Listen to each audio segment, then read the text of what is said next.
graphical representation of cumulative frequency distribution. तो as we know pictures seen better than words, है ना। अभी तक हमने देखा कि मीन मीडियन मोड निकालते तो वैल्यूज़ आती हैं, ठीक है। और अगर पिक्चर की बात करी जाए, देखो ग्राफ का तुम जैसे ग्राफ बनाया, ठीक है, उसका तुम पीक देख के बता दोगे कि हाँ यहाँ पे पॉइंट ज़्यादा आ रहा है ना। तो पिक्चर ज़्यादा बोलती है वर्ड से। तो ग्राफिकल रिप्रेजेंटेशन हमें डेटा को तुरंत समझने में हेल्प करता है। तो क्लास 9 में हमने रिप्रेजेंट करा था बार ग्राफ से, हिस्टोग्राम से, फ्रीक्वेंसी पॉलीगन से। यहाँ पे हम रिप्रेजेंट करेंगे क्यूमुलेटिव फ्रीक्वेंसी डिस्ट्रीब्यूशन को ग्राफिकली, ठीक है। बहुत से बच्चों के सिलेबस में ये नहीं है, ठीक है। अगेन बोलूँगा, ये वाला टॉपिक हटा दिया गया है सिलेबस से, मगर फिर भी हम कर लेते हैं क्योंकि छोटा सा टॉपिक है, ठीक है। तो for example let us consider the cumulative frequency given in the table. Table में जो क्यूमुलेटिव फ्रीक्वेंसी दे रखी है उसको देखते हैं, ठीक है। तो ये सारी वैल्यूज़ दे रखी हैं और लिखा है ना, रिकॉल द वैल्यूज़ 10, 20 से लेकर 100 तक are the upper limit of the respective class interval. To represent the data in the table graphically we mark the upper limit of the class interval on the horizontal axis. तो x axis पे क्या है, upper limit है of the class interval, है ना। और cumulative frequencies को हमने वाई एक्सिस पे डाला है। ध्यान देना, फ्रीक्वेंसीज़ नहीं, क्यूमुलेटिव फ्रीक्वेंसीज़ को।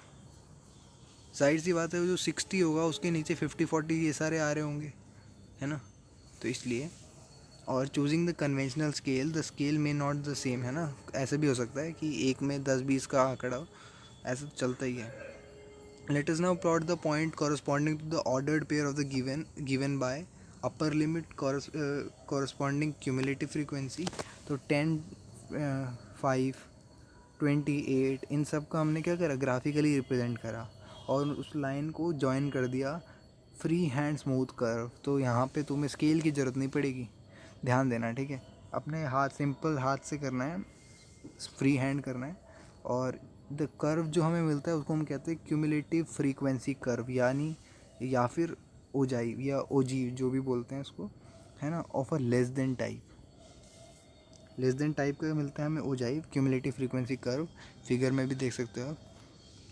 तो the term ogive is pronounce as ogive, ogive pronounce करते हैं, ठीक है। तो ogive is derived from the word ogee, and ogee is the shape consisting of a concave arc flowing into a convex arc, ठीक है। तो ogive के बारे में बता रखा है। सो forming a shaped curve with vertical ends and architecture, the OG shape is one of the characteristic of 15th century और गोथिक स्टाइल, ठीक है। ये हिस्ट्री में चले गए।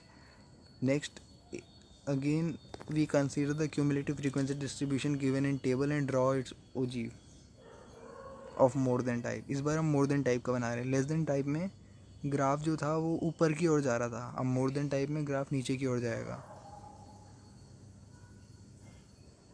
ठीक है। तो आपको पता है मोर देन टाइप में स्टार्टिंग में ही हमारी फुल वैल्यू रहती है ना। तो रिकॉल दैट हेयर 0, 100, 209, यानी अगर बोला जाए ऐसे करके उल्टा ग्राफ चल रहा है ना। तो मोर देन टाइप ग्राफ है ये। We plot the lower limit of x axis and corresponding cumulative frequency. देखो देखने से सब कुछ सेम सा लग रहा है ना, मगर यहाँ पे गिना कैसे जाते हैं कि कितने बच्चों के, जैसे कितने बच्चों के 0 से ज़्यादा मार्क्स आए हैं। तो सभी बच्चों के, यानी 53 बच्चों के अगर याद हो आपको एग्जाम्पल, तो है ना। तो 0,53 ऐसे करके ग्राफ नीचे को जाता है। फ्री हैंड से बनाएंगे और ये भी हमारा ओजी होगा मोर देन टाइप ग्राफ का, ठीक है। रिमार्क क्या दे रखा है, now the both ogive corresponding to the same data which are given in table. Now the ogive related to median in any way. Is it possible to obtain median from, अच्छा अब हमने graph बनाना तो सीख लिया, क्या हम median पता लगा सकते हैं इसको देख के। One obvious way is to locate n/2 on the y axis, ठीक है। पहला काम होगा हमारा n/2 को ढूंढना वाई एक्सिस पे, और from this point draw a line parallel to x axis, और जहाँ पे भी वो एक्स एक्सिस को कट करेगी ना एट दैट पॉइंट, वो हमारा मीडियन होगा। कितनी अच्छी बात बोली है। यानी आप सिर्फ ओजी बना के, क्यूमुलेटिव फ्रीक्वेंसी ग्राफ बना के आप डायरेक्टली आप मीडियन की वैल्यू निकाल सकते हैं, ठीक है, फार्मूला डाल डाल के भी कर सकते हैं या फिर इस तरीके से भी कर सकते हैं। ठीक है, असल में जब तुम फार्मूला डालोगे तो फार्मूला तो लिखने की बात होती है और फटाफट से वैल्यूज़ को पुट कर देते हैं, तो दिक्कत नहीं आती है। मगर यहाँ पे थोड़ा लंबा प्रोसेस हो जाएगा। मगर क्वेश्चन में अगर पूछा जाता है कि ओजीव से करो तो फिर करना पड़ेगा, है ना। n/2 लोकेट करो और वहाँ से 66.4 मीडियन आ जाएगा अकॉर्डिंग टू फिगर, है ना। Another way to obtain median is as follows. दूसरा तरीका क्या है, दोनों ओजीव ग्राफ को बनाओ, एक पॉइंट होगा जहाँ पे दोनों टकराएंगे। कौन से दो ओजीव की बात कर रहा हूँ, मोर देन टाइप और लेस देन टाइप। एग्जाम्पल 9 कह रहा है कि the annual profit earn by 30 shops of shopping complex in a locality give rise to the following distribution. तो मोर देन या इक्वल टू 5 है, नंबर ऑफ शॉप जो होंगी 30 होंगी। मोर देन इक्वल टू 10 है तो 28 होंगी, है ना। मोर देन बोल रहे हैं यानी क्या हो रहा है, ग्राफ जो है वो ऊपर से नीचे है ना, ऐसा चल रहा है, यानी लेस देन टाइप ग्राफ है, सॉरी मोर देन टाइप ग्राफ है। तो इस तरह से नीचे को जाएगा। तो draw both ogive from the data above and hence find the median profit. तो पहले तो क्वेश्चन में जो दे रखा है उसी डेटा से हमने बना दिया करा। फिर दूसरा क्या करा, हमने डेटा को चेंज करने की कोशिश करी, है ना। इंटरवल्स में डिवाइड करा, क्यूमुलेटिव फ्रीक्वेंसी निकाली मोर देन टाइप की और लेस देन टाइप की। ठीक है, मोर देन टाइप में हमेशा ग्राफ नीचे को जाता है क्योंकि स्टार्टिंग में ही मोर देन हो जाता है। लेस देन टाइप में ग्राफ ऊपर को जाता है क्योंकि क्यूमुलेटिव फ्रीक्वेंसी धीरे धीरे बढ़ती है। जहाँ पे अटैच हुआ वो मीडियन आ गया 17.5, अगर आप ग्राफ पेपर पे बना के देखेंगे तो। ठीक है, तो यहाँ से हमारा ₹75 लाख आ गया मीडियन प्रॉफिट, है ना। In the above example it may be noted that the class interval are continuous for drawing ogive it should be ensured that the class interval are continuous. ध्यान देना इसका, है ना। जैसे हिस्टोग्राम में हम क्लास 9th में क्या करते थे, क्लास इंटरवल कंटिन्यूस करते थे, है ना। अगर नहीं होता तो 0.5 से आगे पीछे करके करना पड़ता था कि चिपक के रहे, है ना। बार ग्राफ में तो दूरी बरकरार रहती थी, मगर हिस्टोग्राम में नहीं होता था ऐसा, याद होगा अगर आपको तो, है ना। तो वही रिमार्क था 14.4 तुम्हारे लिए। ठीक है, बात करते हैं समरी की। समरी जो है चैप्टर की काफ़ी छोटी सी है ना। आपको पता ही होगा क्या क्या 3-4 टॉपिक जो हैं वो हवा में मतलब पूछे जाते हैं। तो बोल रहे कि mean of a group data can be found by direct method. क्या होगा direct method, sigma F I X I upon sigma F I. Second क्या है, एज्यूम मीन मेथड, यानी A plus sigma F I D I upon sigma F I. Step deviation method, यानी A plus sigma F I U I upon sigma F I into H, यानी पहले हम S से multiply करेंगे फिर बाद में ए से प्लस करेंगे। ठीक है, ध्यान देना ब्रैकेट के अंदर नहीं है ये, मतलब ए भी नहीं है ब्रैकेट के अंदर। ठीक है, और with the assumption that frequency of class is centered mid point it is called class mark. ठीक है, क्लास मार्क कहते हैं उसे। और the mode for a group data can be, mode का formula L plus F1 minus F nought two F1 minus F nought minus F2 into H. ठीक है, जिसमें यूजुअल मीनिंग्स के साथ सिंबल हैं, ऐसे लिखना पड़ेगा, पेपर में पूछा जाएगा तो इन सब का।